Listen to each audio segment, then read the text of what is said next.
비호감의 원인이 있었죠. 두 분 다 그 개인적인 그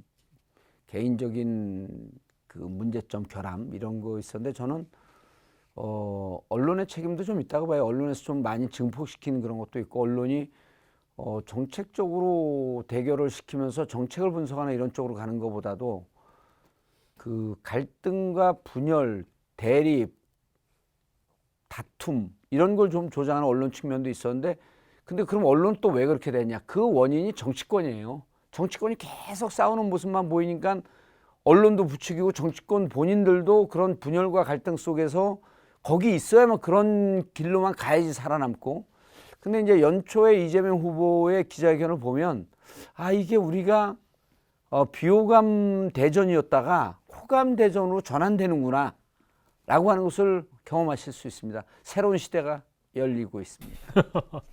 이재명 후보의 경우에는 대장동 사건 등 본인 관련된 비리 의혹, 또 윤석열 후보는 가족 관련된 비리 의혹 뭐 이런 게 섞이다 보니까 비호감도가 높은 대선으로 인식이 많이 되어 있습니다. 근데 그 후보나 후보 주변 사람들에 대해서 제기됐던 의혹을 지금 뭐 깔끔하게 선거 전에 정리하기는 쉽지 않아 보이고요. 또 하나 비호감도가 높아진 이유가 이게 정책의 노선이 불분명해요. 각자 표의 확장 없고?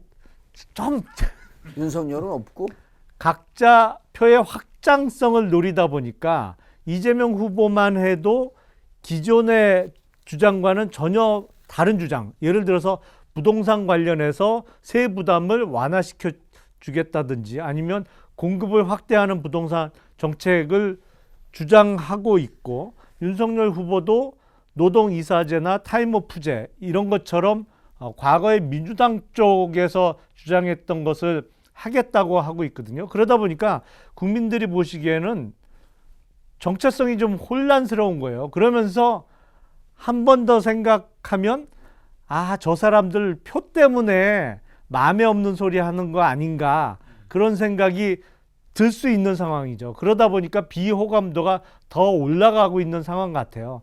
그래서 뭐 그런 측면이 전혀 없다고도 말씀드리기가 어렵죠. 그래서 국민들의 호감도가 높아지려면 지금 적어도 공약이나 정책과 관련해서도 좀 진솔한 모습을 보여줘야 하지 않을까 싶습니다. 저는 조금 생각이 틀려요.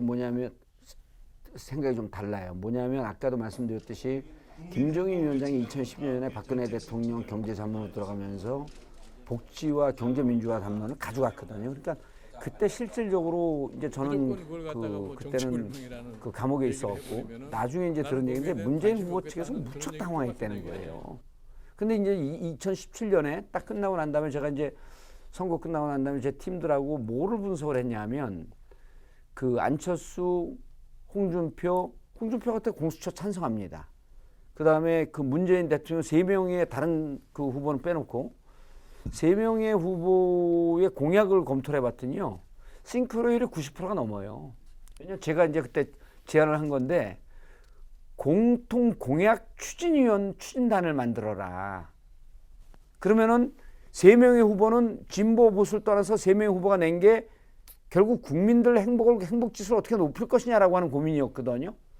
근데 그런 게 90%가 겹칩니다. 그래서 저는 이 선거 와중에 진보 보수의 자기의 정체성을 주장하는 것보다도 국민들이 원한다고 한다면 진영을 넘나들면서 아이디어 내고 그런 공약 내는 건 나는 찬성이에요.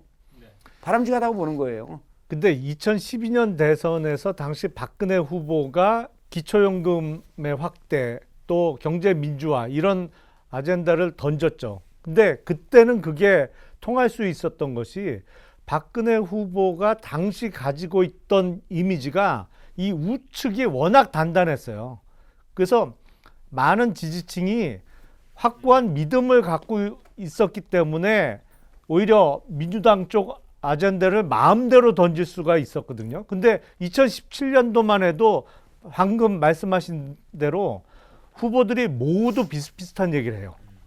모두 소위 표의 확장성을 노리고 비슷한 얘기를 다 해요. 그리고 이번 대선도 역시 마찬가지입니다. 그러다 보니까 처음 2012년 대선에서 그런 모습을 봤을 때는 많은 국민들이 신선하게 다가왔지만 그 다음부터는 식상한 거예요.